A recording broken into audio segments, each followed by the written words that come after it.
dari Al-Azhar Mesir, namanya Ustadz Ad-Daba.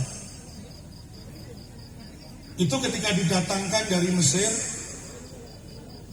beliaunya sedikit jumawa, pamer kehebatan keilmuan, entah itu keilmuan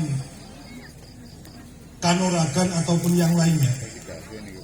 Maka salah satu masyayikh Takran pada waktu itu mengambil bola tolak peluru yang dari besi itu, menikah dipun selentik nonton mawon kertas gitu selentik gini di selentik itu bola tolak peluru yang dari besi itu hancur jadi debu.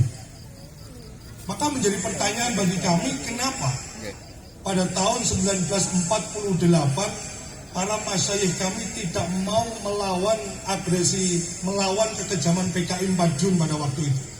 Satu persatu diambil para masyayikh kami. Secara akal, dengan kehebatan kanuragan yang seperti itu, seharusnya bisa untuk melawan pengkhianatan PKI Madiun pada waktu itu. Tapi ternyata tidak, orang. Ini meninggalkan PR besar bagi kami. Sampai ada cerita yang kedua, simbah kaulo dados abai abah kula. Menika sampai matur ten Rois Am 3 kali dan yang keempat dimarahi oleh Rois Am. Nopo yai santri-santri mboten didhawuhi nglawan PKI malah. Mboten dijawab sampai ping 3 dan yang keempat dimarahi oleh Rois Am pada waktu itu. Pimpinannya aku apa boleh. Berikutnya 12 masyayikh ambil dengan sia-sia. Satu iktibar yang pasti bahwasanya bagaimana ketakdiman, bagaimana ketawaduan para santri pada waktu itu yang hormat dengan keputusan pimpinannya, bahwasanya untuk tidak melawan diambil oleh PKI satu persatu pada waktu itu dan menjadi garda terdepan barisan paling barat dari Jawa Timur untuk melaksanakan peperangan pada 10 November. Ini yang hari ini hilang di masyarakat kita, di dunia lingkungan pendidikan kita. Bagaimana ketakdiman wa ikroman kepada para masyayikh dan kepada para kiai-kiai kita. Maka salah satu peninggalan daripada masyayikh kami, satu, pesantren kami memiliki sejarah yang panjang dalam hal sejarah, yang ini sanadnya mutawatir tapi tidak ada bukti otentik. Profesor Agus Sunyoto hanya menukil sedikit di bukunya bagaimana peran pesantren Takran pada waktu pemberontakan PKI dan agresi militer Belanda. Pada waktu itu dikenal dengan istilah 3T, Tebuireng, Takran, dan Termas Pacitan. Bapak Ibu rahimakumullah bisa merisani, logo di antara ketiga pesantren itu sama. Segitiga sama kaki, kemudian di bawahnya ada tulisan ala ilmu wala amalu wattuqa. Diceritakan secara mutawatir kepada Duriyah termasuk Duki Dalem, pilih sebelum dibawa ke sidang BPU PKI oleh Insinyur Soekarno pada waktu itu, yang menggodok pembukaan Undang-Undang Dasar 1945 dan draft Pancasila yang kemudian dipresentasikan oleh Insinyur Soekarno, itu berangkat dari musola kecil di pesantren kami yang disusun oleh 3 orang pada waktu itu. Putra Hadratus Syekh Kiai Haji Hasyim Asy'ari Pak Wahid Hasim, Hadratus Syekh Kiai Haji Imam Mursyid Mutakin, dan satunya Kiai Haji Hamid dari Termas Pacitan. Kemudian draft itu dibawa ke sidang BPU PKI, kemudian menjadi dasar ideologi atau dasar negara Kesatuan Republik Indonesia tercinta. Itu yang pertama. Yang kedua, secara fisik kami masih ditinggali Bapak Ibu rahimakumullah. Salah satu peninggalan dari muassis, karena muassis kami diyakini sebagai prajuritnya di Ponorogo. Itu sampai hari ini masih di depan masjid kami itu ada sawu kecil, sawu yang kecil itu kemudian diteruskan oleh para masyayikh, dikabarkan, diiktibarkan kepada kita duriahnya ini. Maksud dari sawu niku nggih menika sawu sufufakum. Maka memperingati hari pahlawan dalu menika dalam pesan setunggal, satu, jangan melupakan sejarah bahwasanya Indonesia berhutang banyak kepada santri dan para kiai. Yang kedua, untuk menjadi Indonesia yang lebih baik, maka jalan satu-satunya adalah sawu sufufakum, rapatkan barisan, perkuat ukhuwah, pererat kembali hubungan antara santri dan kiai. Karena bagaimanapun Rasulullah Muhammad sallallahu alaihi wasallam dalam kitab Nasaihul Ibad dipunukil oleh Al-Imam Syekh An-Nawawi, sayati zamanun ala ummati. Kanjeng Nabi sampun dawuh, sayati bakal teko zamanun zaman ala ummati. Ini ngendikane lari-lari pondokan ala tentu maknane pasti. Sayati zamanun ala ummati yafirruna minal ulama wal fuqaha. Bakal teko zaman di mana umatku akan yafirruna, meninggalkan jauh, dari berlari. Yafirruna niku melayu, tapi maknanya melayu sing ngedoy. Yafirruna minal ulama wal fuqaha. Ini janjine Kanjeng Nabi. Fayabtalihimullahu, ngendikane Kanjeng Nabi, moko pasti lek umat wis ninggale kiai,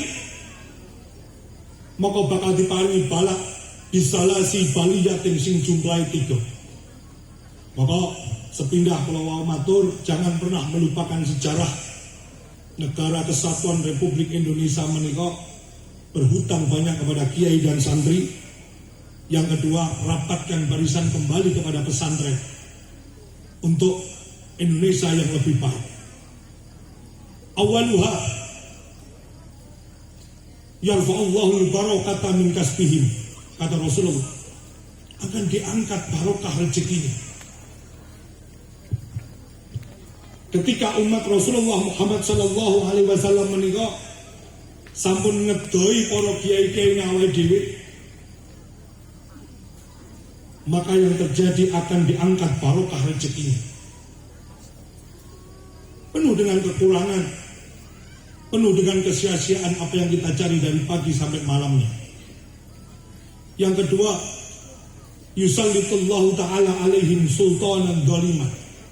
Untuk menjadi Indonesia yang lebih baik, rapatkan barisan kembali kepada pesantren yang hari ini sawu kecilnya masih, supaya kita terhindar dari pemimpin-pemimpin yang zalim. Yang ketiga yang paling bahaya, Bapak Ibu rahimakumullah, ketika kita tidak menitipkan putra-putri kita kepada pesantren dan pada kiai-kiai kita, yakhrujuna minad dunya bighairi imani, maka kita akan meninggalkan dunia ini dengan keadaan su'ul khatimah, naudzubillah. Niki momentum peringatan Hari Pahlawan. Karena peringatan Hari Santri pasti memperingati Hari Pahlawan, tetapi memperingati Hari Pahlawan belum tentu memperingati Hari Santri. Pramila menika di momentum ini kami mengucapkan kembali, rapatkan barisan kembali kepada pesantren untuk Indonesia yang lebih baik. Yang kedua, para rawuh rahimakumullah, kalau saat derenge sowan mriki, kalau ini kula matur kalih wonten tamu dugi pimpinan Jarum Surabaya itu datang ke pesantren berbicara banyak tentang kondisi ekonomi Indonesia hari ini. Kemudian salah satunya beliau menitipkan pesan bagaimana bersama-sama pangapunten menika, bagaimana melawan kondisi negara kita hari ini yang sangat besar sekali pengaruhnya tentang rokok ilegal. Napa kula kedah matur niki amargi Allah kula mukadimah bagi salah setunggal ayat Quran wa akhalallahu bai'a wa harrama riba. Tadi Allah menika ngalani jual beli, ngaramke riba. Orang-orang kafir pada waktu itu mengatakan apa bedanya jual beli dan riba. Ketika kita mengambil untung 5.000 katakan dari setiap transaksi penjualan, kemudian ketika kita menghutangi seseorang kemudian kita ada margin 5.000 juga, apa bedanya? Sehingga Allah sangat khusus memberikan fatwanya menghalalkan jual beli dan mengharamkan riba. Ayat ini kami jadikan dalil sebagai kesamaran seperti yang disampaikan oleh orang-orang kafir. Apa bedanya jual beli dan riba? Para rawuh rahimakumullah, di momentum Hari Pahlawan menikah sangat sulit sekali untuk membedakan hari ini di masyarakat kita antara ranah-ranah pengabdian dan ranah-ranah pekerjaan. Ibnu Hajar Asy-Syaikh Al-Malibari wonten kitab Fathul Mu'in dawuh pekerjaan terbaik menika namung 3. Setunggal tani, nomor kalih nggih menika hasil karya tangan manusia kemudian dijual. Yang ketiga perdagangan.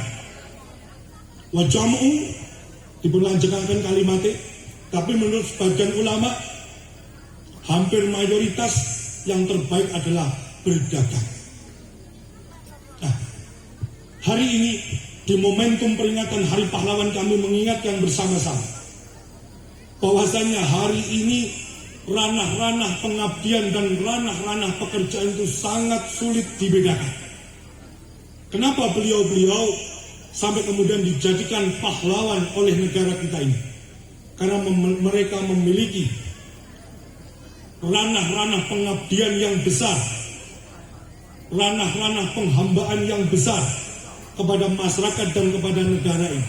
Hari ini susah sekali menemukan orang yang sangat ikhlas dalam ranah-ranah pengabdian kepada masyarakat.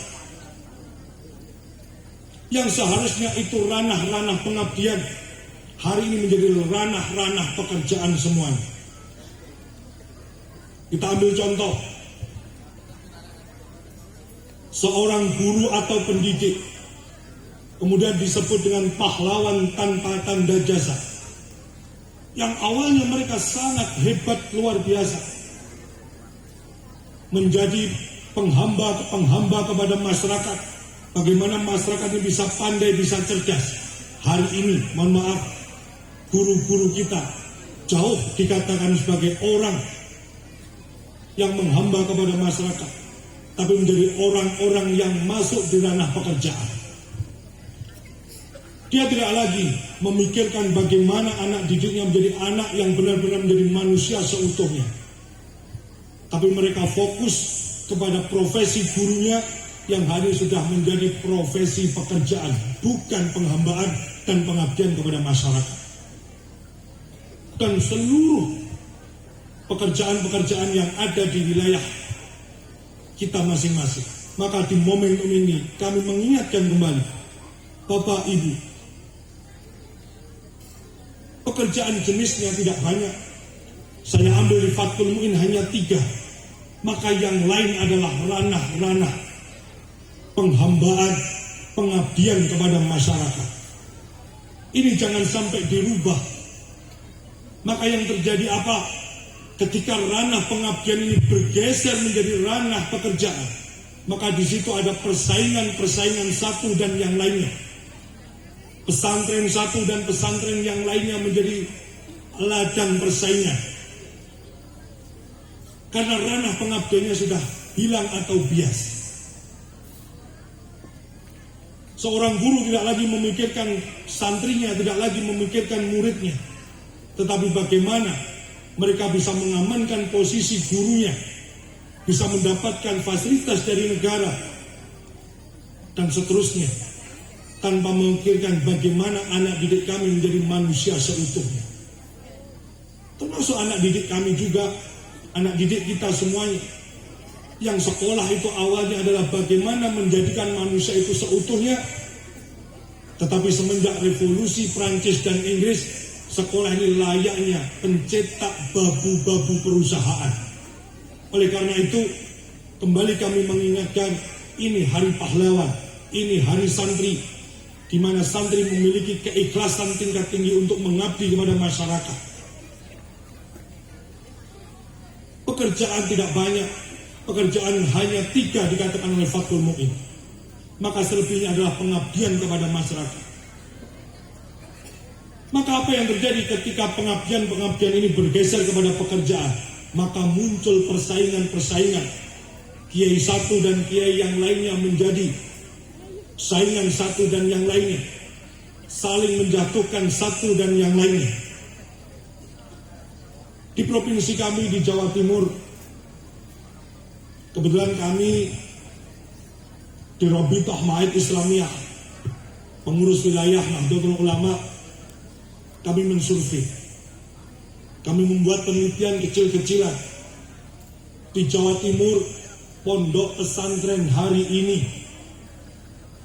menjadi image-nya di masyarakat lembaga pendidikan dengan tarif yang mahal.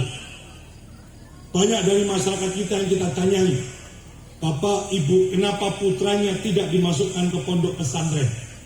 Banyak jawabannya, kami tidak kuat membiayai anak-anak kami masuk di pesantren.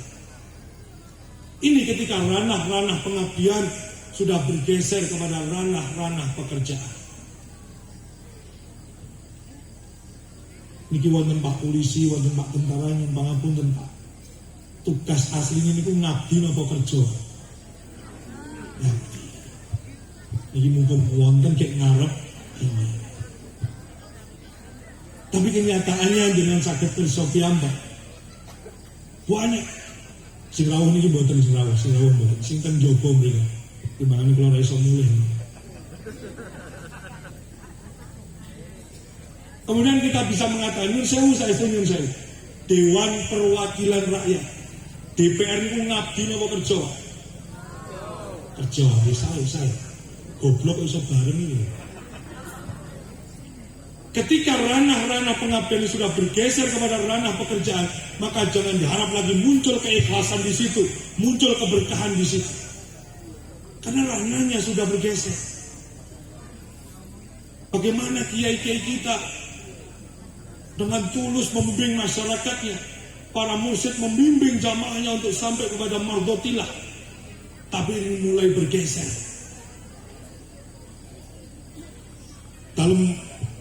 Kalau ini dipun undang kali setunggali pengurus gereja Jawi Wetan. Hari Pahlawan tajuknya, dalam ditundang di Dawi Matur atas ngeten, tapi mayoritas yang hadir juga Nasrani. Betul kan gereja betul. Ngeten halaman ngeten iki cuma mayoritas yang rawuh karena desa tersebut mayoritas Nasrani. Gereja Kristen Jawi Wetan. Itu juga kita sampaikan. Bagaimana Indonesia ini seharusnya berterima kasih kepada orang-orang yang berada di akar rumput, baik itu mohon maaf tidak bermaksud menyamakan, baik itu dari ranah kiai maupun dari ranah pendeta-pendeta Nasrani. Ketika dengan catatan mereka murni benar-benar mengabdi kepada masyarakat. Karena Indonesia ini akan menjadi ayem tentrem kalau pengabdi-pengabdi masyarakat itu menjalankan fungsi pengabdiannya masing-masing. Tapi ternyata hari ini sudah bergeser Bapak Ibu rahimakumullah. Pengabdi-pengabdi masyarakat kita sudah bergeser. Di Jawa Timur itu banyak Pak. Pondok atas pondok dalam ini ngomong ngajinya. Jadi santri itu kita arahkan bagaimana mereka tidak tahu saya kelas berapa, yang penting keluar dari pondok kita kasih ijazahnya. Jadi mungkin di Jawa Timur tidak banyak pondok seperti pondok Aula. Lari-lari nyantri dengan kulon terus sedoso tahun, kali 12 tahun.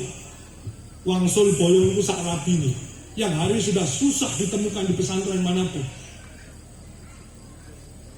Ya karena ranahnya sudah bukan ranah pengabdian, tapi ranah pekerjaan. Di kalau suwun sangat di momentum Hari Pahlawan, panjenengan yang duduk di ranah-ranah pengabdian kepada masyarakat, tolong bimbing masyarakat kita ini, tolong bina masyarakat kita ini. Di pondok-pondok Jawa Timur, yang awalnya pondok itu takhasus, memperdalam kutubut turos, hari ini sudah bergeser Bapak Ibu rahimakumullah. Ini survei kami, Rabithah Mahid Islamiyah, bergeser dari tinggalan abahnya kemudian mendirikan sebuah sekolahan. Kita tanya satu persatu, kata-kata beliau, kalau tidak mengikuti zaman, kalau tidak mendirikan sekolah, kurang minat masyarakat untuk memasukkan anak-anaknya ke pesantren. Apakah memang benar seperti itu Bapak Ibu rahimakumullah? Wallahu a'lam. Apakah mereka benar-benar takut kehilangan murid? Apakah mereka benar-benar takut kehilangan jamaah? Seharusnya kalau ranahnya pengabdian, semakin sedikit yang menjadi tanggung jawabnya, maka semakin nyaman dan semakin nikmat dalam berbuat kebaikan. Para kiai rahimakumullah, jenengan bahyai sing rawuh, dengan kagungan santri gangsal karo kagungan santri 5.000 menak puding ramute. 5 karo 5.000 penak puding ramute. Menak 5. Tapi kemudian ranah pengabdian ini menjadi ranah pekerjaan, ya enak sing 5.000. Kira-kira santri 5.000 privilege atau fasilitas yang didapatkan jadi lebih banyak daripada santri yang hanya 5. Maka kembali lagi di momentum malam hari ini kami mengingatkan yang panjenengan sedoyo duduk di tingkat-tingkat di ranah-ranah pengabdian, istiqomahkan di situ, bimbing masyarakat kita, bimbing lingkungan kita untuk menuju ridhonya Gusti Allah. Kasihan anak-anak kita, kasihan generasi-generasi kita yang tahunya sekolah selesai kemudian nyari pekerjaan. Bukan sekolah fungsinya untuk memanusiakan manusia. Padahal panjenengan sami sampun pirsa, innamal bu'istu liutammima makarimal akhlak. Bahwasanya beliau diutus untuk menyempurnakan akhlak manusia. Terakhir, walaupun ngolak kayak ini dobedine tak hobi ora pantes. Untuk saklo mimit terakhir untuk Hari Pahlawan, Abdullah As-Samarqandi wonten kitab Tandul Ghafilin sampun atos dawuh sak api-api menungso niku nomor wonten gangsal ciri. Setunggal, orang yang beribadah dengan ilmunya. Yang kedua, orang yang jelas manfaatnya ketika dia berada di lingkungannya masing-masing. Yang ketiga, orang di sekitarnya tidak terluka oleh lisan dan tangannya. Yang keempat, dia tidak tomak dengan orang-orang di sekelilingnya. Yang kelima, fokus mempersiapkan dirinya untuk menjelang kematiannya. Maka 5, kata Abdullah As-Samarqandi wonten kitab Tandul Ghafilin, itu ringkas oleh Allah difatwakan dalam surat Yasin, inna nahnu nuhyil mauta wa naktubu ma qaddamu wa atharahum. Niku janjine Allah, inna nahnu, nanti kita akan dihidupkan, nuhyil mauta, setelah kematian kita. Niku janjine Allah. Jadi adewe niku urung mati, tapi kali Allah pun dijanjeni engkau tak urip nih. Jadi niki urip, niku mungkin mati, terus diurip ini. Berarti hakikatnya mati tidak ada. Inna nahnu nuhyil mauta wa naktubu. Janji Allah, wa naktubu, dan semuanya kami tulis. Tidak hanya perbuatan-perbuatan baik saja yang ditulis, tapi wa naktubu wa atharohum. Kata Allah, yang ditulis oleh Allah tidak hanya amal solih, tetapi yang ditulis Allah lebih daripada amal soleh, yaitu wa atharohum, bekas-bekas dari amal soleh tersebut. Maka bagaimana banyaknya amal soleh para pahlawan-pahlawan kita, kalau atharnya saja oleh Allah dinaktubu, ditulis. Oleh karena itu, kembali kepada penjelasan saya sebelumnya, abdikan diri kita semuanya yang duduk di ranah-ranah pengabdian, supaya kedepannya apa yang sudah kita lakukan ini berikut atharnya benar-benar oleh Allah akan ditulis, baik amal solihnya maupun athar-athar dari perbuatan solih kita semua. Insya Allah sedaya ingkang rawuh menika jamaah nahdiyin, setiap malam Jumat dibaca insya Allah menika ayat kali 11. Maka momentum hari pahlawan menika ingat satu ayat saja, inna nahnu nuhyil mauta.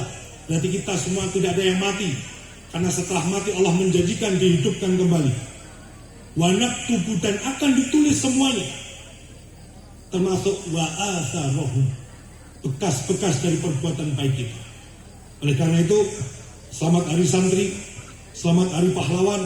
Semoga kita yang hadir pada malam hari ini khususnya benar-benar bisa merefleksi, mengambil iktibar, mengambil pelajaran dari orang-orang besar yang memiliki keikhlasan, kesabaran, keteguhan, maupun keberanian dalam memegang sebuah kebenaran, tidak takut lapar, tidak takut diasingkan, tidak takut kekurangan. Yang penting bagaimana orang-orang yang berada di sekitarnya mendapatkan kehidupan yang layak, mendapatkan kehidupan yang baik. Ingat, orang besar tidak pernah menangis, tetapi orang besar menangisi kondisi umat di sekelilingnya. Kalau kita masih menangis untuk diri kita sendiri, berarti kita belum orang besar. Karena ciri orang besar adalah menangisi orang-orang atau umat-umat yang berada di sekitar kita. Akhiran, wallahul muwaffiq ila aqwamit thoriq, wal 'afu minkum. Assalamualaikum warahmatullahi wabarakatuh.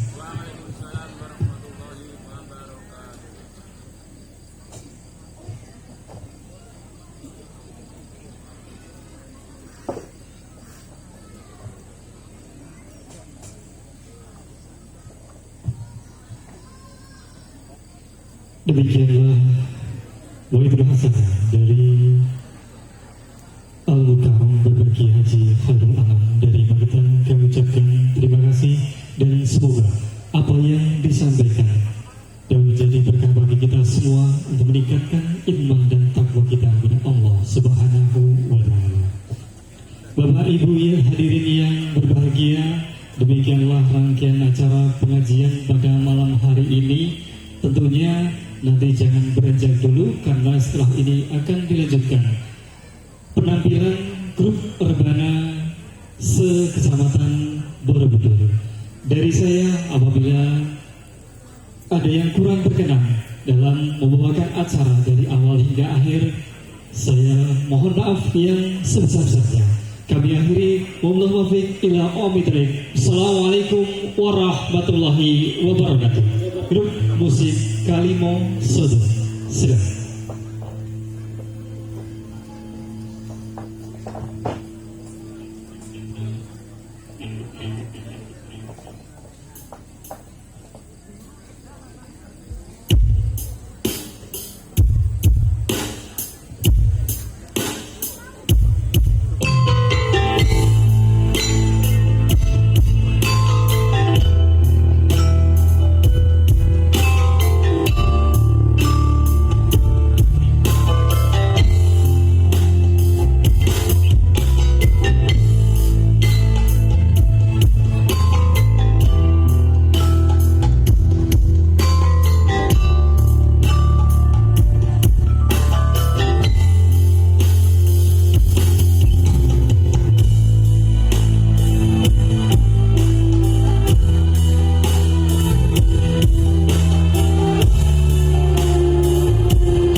tingkah dan kata salah dari kami mohon maaf sebesar-besarnya. Tetap berjuang buat teman-teman yang nanti mau lomba, tampilkan yang terbaik dan terbaik. Kami akhiri. Assalamualaikum warahmatullahi wabarakatuh.